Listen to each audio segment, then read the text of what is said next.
아브라함과 다윗의 자손 예수 그리스도의 계보라.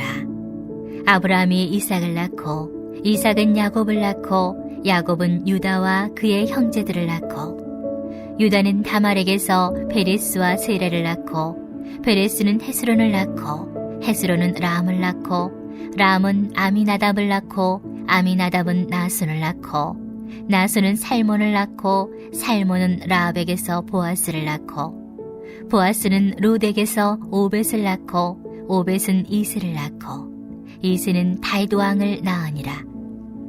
다윗은 우리아의 아내에게서 솔로몬을 낳고 솔로몬은 르호보암을 낳고 르호보암은 아비야를 낳고 아비야는 아사를 낳고 아사는 여호사밧을 낳고 여호사밧은 요람을 낳고 요람은 우시야를 낳고 우시야는 요담을 낳고 요담은 아하스를 낳고 아하스는 히스기야를 낳고 히스기야는 므낫세를 낳고 므낫세는 아몬을 낳고 아몬은 요시야를 낳고 바벨론으로 사로잡혀 갈 때 요시야는 여고냐와 그의 형제들을 낳으니라.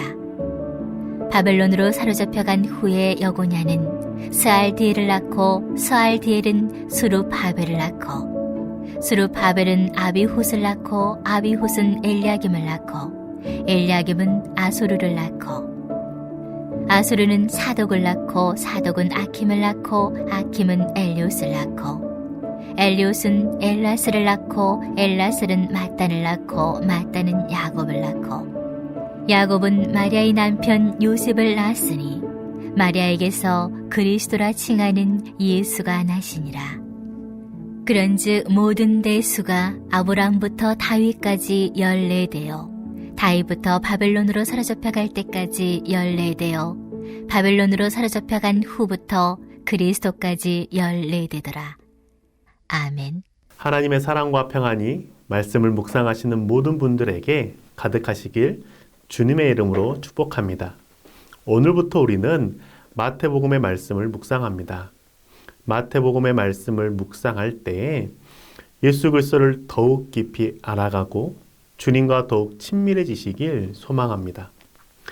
우리가 마태복음을 읽을 때 가장 먼저 만나는 본문이 예수 그리스도의 족보입니다. 족보를 묵상하거나 족보에 대한 말씀을 들을 때 이방 여인들의 믿음에 대해서 우리는 많이 듣게 됩니다. 유대인이 아니라 이방인임에도 불구하고 믿음으로 예수 그리스도의 족보에 이름을 남긴 다말과 라합과 롯의 믿음을 생각했습니다. 오늘은 이방 여인의 믿음에 대해서 살펴보지 않고 다른 관점으로 예수님의 족보를 살펴보고자 합니다. 하나님의 말씀은 볼 때마다 새롭게 해석할 수 있고 적용할 수 있다고 믿습니다. 우리는 그렇게 배웠고 또한 실제로 그러합니다. 오늘은 왜 마태가 예수님의 족보를 14대씩 끊어서 기록했는지를 살펴보며 은혜를 나누고자 합니다. 마태는 예수님의 족보를 14대씩 끊어 기록하여 예수 그리스도가 이 땅에 오신 이유를 드러내줍니다. 지금부터 마태가 기록한 예수님의 족보를 함께 살펴보겠습니다. 마태는 의도적으로 아브라함부터 예수님에 이르는 모든 사람을 다 기록하지 않았습니다. 선별하여 족보에 이름을 올렸습니다. 마태복음 1장 8절 하반절에 보면 여호사밧은 요람을 낳고 요람은 우시야를 낳고 라고 기록되어 있습니다. 그런데 실제로 우시야는 요람의 아들이 아닙니다. 역대상 3장 11절을 살펴보면 알 수 있는데 그곳에서는 요람은 아하시야를 낳고 아하시야는 요아스를 낳고 요아스는 아마사를 낳았다라고 기록합니다. 그리고 아마샤가 우시야를 낳았다라고 기록해 줍니다. 즉 우시야의 아버지는 요람이 아니라 아마샤입니다. 그런데 마태는 의도적으로 요람 왕 이후에 3명의 왕을 생략하고 요람이 우시야를 낳고 라고 기록했습니다. 마태가 선택적으로 선별하여 족보에서 왕의 이름을 넣지 않은 사람은 방금 말씀드린 3명 이외에도 더 있습니다. 역대상 3장을 통해서 살펴보면 요시야의 아들인 여호야김도 마태가 기록한 족보에서는 제외되어 있습니다. 마태는 선별적으로 족보에 들어갈 사람을 선별했고 기록했습니다. 그렇게 해서 아브라함부터 다윗까지 14대, 다윗부터 요시야 왕까지 14대, 요고야에서 예수까지 14대의 족보를 완성했습니다. 마태복음 1장 17절의 말씀입니다. 그런즉 모든 대수가 아브라함부터 다윗까지 14대요, 다윗부터 바벨론으로 사로잡혀 갈 때까지 14대요, 바벨론으로 사로잡혀 간 후부터 그리스도까지 14대더라. 마태는 예수님의 족보를 기록할 때 14대를 강조했습니다. 왜 그랬을까요? 그 이후로 어떤 학자는 다윗의 이름이 히브리어로 숫자 14이기 때문에 다윗을 강조하여 예수님은 다윗의 나라를 재건할 왕으로 이 땅에 오셨다라고 해석하기도 합니다. 또 다른 학자는 14대로 나눈 기준은 이스라엘 나라의 시작과 멸망을 기준이라고 설명하고 이해하기도 합니다. 아브라함부터 시작해서 다윗까지 14대는 이스라엘 왕국이 세워졌고 솔로몬으로부터 여고야까지 14대는 이스라엘 왕국이 멸망했습니다. 멸망한 이후에 여고야에서 예수 그리스도까지 14대를 통해서 새로운 나라가 세워진다는 것을 나타내기 위해서 14대로 끊었다라고 해석하기도 합니다.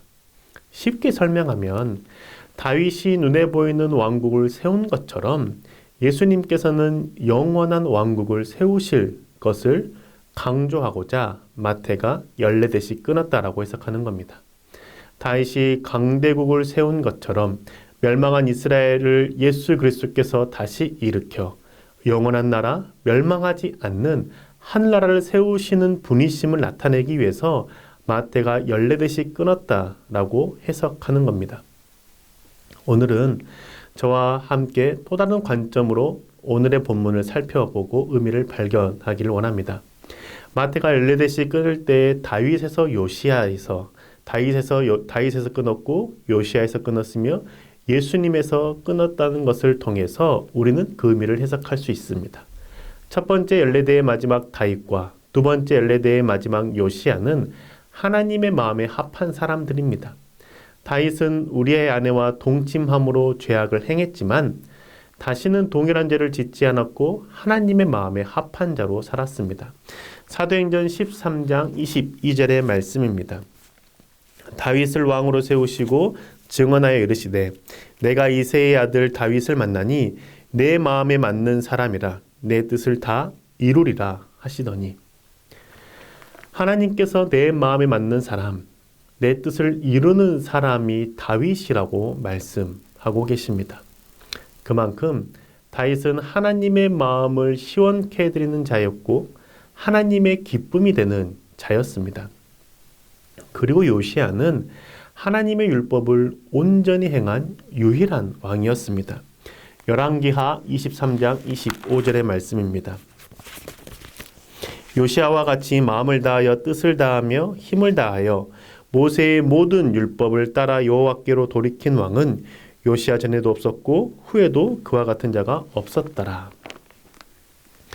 하나님께서 말씀하신 대로 유월절을 행했고 또한 하나님의 율법을 온전히 행한 사람은 요시야 왕 한 명뿐이라고 기록하고 있습니다. 온 마음을 다해 온 힘과 뜻을 다하여 하나님을 사랑하고 하나님의 말씀을 지킨 왕이 요시야라는 겁니다. 즉 다윗은 하나님의 뜻을 따라 행하며 하나님의 마음에 합한 자로 살았고 요시야 왕은 온 마음과 뜻과 힘을 다해 하나님의 율법을 준행하며 살았던 자입니다. 마태는 다윗 왕 그리고 요시야 왕에 이어서 세 번째 14대의 마지막을 예수 그리스도로 끊은 이유가 예수님께서 하나님의 마음에 합할 뿐만 아니라 율법을 완성하시는 분이심을 나타내기 위함으로 해석할 수 있는 것이죠. 마태가 예수님의 족보를 기록할 때 14대씩 세 번에 걸쳐 채우지 않고 그냥 아브라함의 자손 다윗, 다윗의 자손 요시야, 요시야의 자손 예수 그리스도라고 기록해도 예수 그리스도가 얼마나 위대하신 분이신지 충분히 드러낼 수 있었습니다.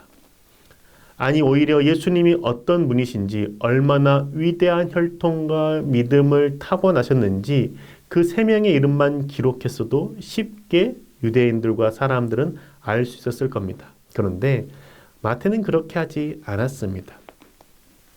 구원자 예수 그리스도가 이 땅에 오시기까지 위대한 믿음을 소유한 사람만을 족보에 기록하지 않았습니다. 마태는 한없이 부족하고 연약한 믿음을 소유한 사람, 혹은 하나님을 등지고 우상을 섬겼던 왕들도 다 기록했습니다.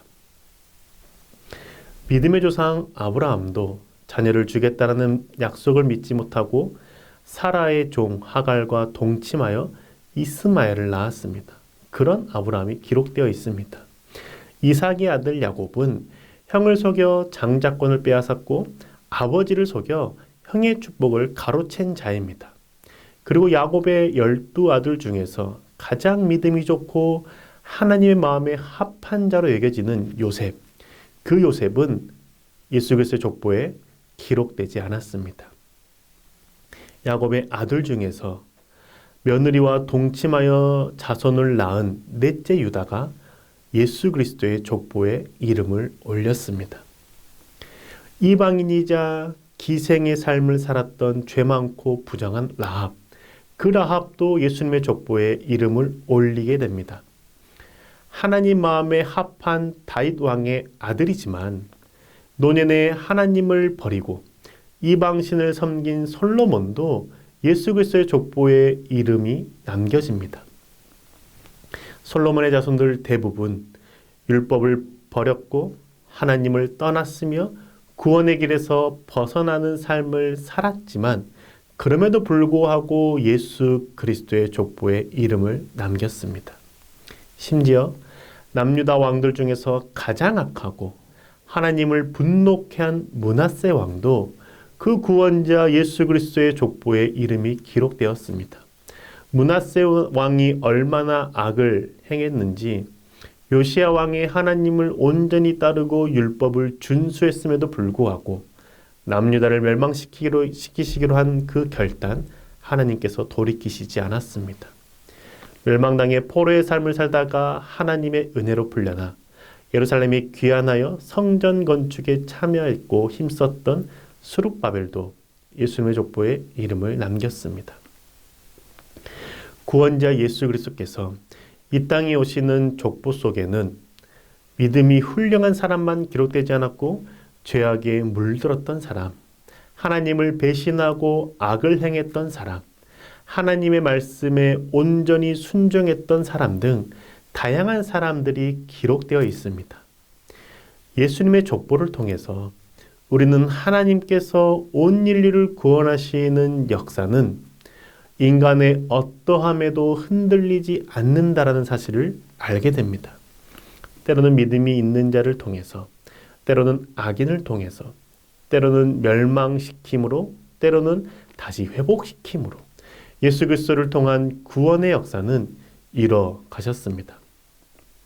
우리는 이 땅을 살아가면서 원인과 결과, 인과응보의 사고에 사로잡혀서 하나님의 구원의 역사를 제대로 보지 못하는 경우가 종종 있습니다.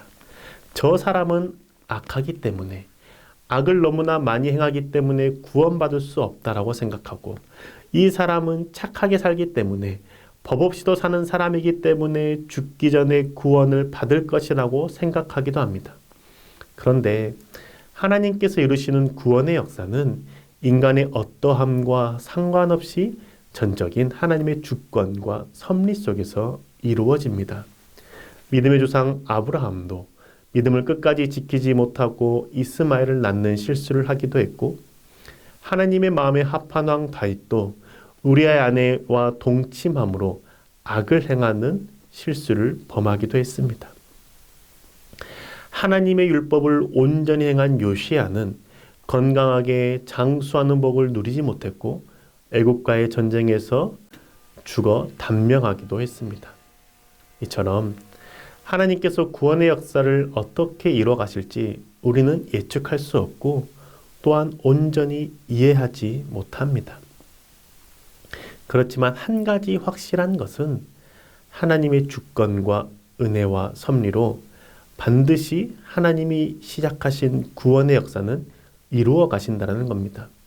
올해의 기도 제목 중에 가족의 구원, 지인의 구원을 놓고 기도하시는 분들이 계실 줄 압니다. 남편과 자녀를 위해서 끊임없이 기도하지만 변하지 않는 모습, 믿지 않는 모습에 낙심하고 실망하는 분들도 계실 겁니다. 그런데 하나님께서 이루어 가시는 구원의 역사는 하나님의 섭리, 하나님의 은혜 안에서 반드시 이루실 거고 이루어질 겁니다. 부모님께서 믿음이 없어 하나님을 믿지 않는다고 해도 포기하지 말고 낭망하지 맙시다. 자녀가 하나님을 알지 못하고 하나님을 떠나 죄악 가운데 살아간다고 해서 좌절하지 맙시다. 남편 혹은 아내가 주님 믿기를 거부하며 복음을 듣는 것조차 싫어한다고 해서 기도하기를 멈추지 맙시다. 우리의 부족한 믿음을 통해서, 우리의 연약한 무릎을 통해서도 하나님께서는 반드시 구원의 역사를 이루어 가실 줄 믿습니다. 많이 실수하고 넘어지는 우리의 믿음 속에서도 하나님께서는 믿음의 거장을 세우시기도 한다는 사실 우리는 기억합시다. 하나님께서 이루시는 구원의 역사는 인간의 조건, 모습에 따라 흔들리지 않고 주님의 주권과 섭리를 따라 이루어 가신다는 사실을 신뢰함으로 계속해서 주님을 붙잡고 말씀 가운데 거하며 기도하기를 힘씁시다. 올 한 해 주님께서 구원을 이루시는 놀라운 은혜가 각 가정과 만남 가운데 가득하시길 주님의 이름으로 축복합니다. 이 시간에 함께 기도합시다. 첫째, 기도할 제목은 구원을 이루시는 주님을 신뢰함으로 주께 간구하는 믿음 놓치지 않게 하소서. 계속 이어서 기도합시다. 두 번째는 하나님의 놀라운 은혜와 사랑이 주를 예배하는 이 땅의 모든 자들 가운데 가득 부어주소서. 함께 기도합시다.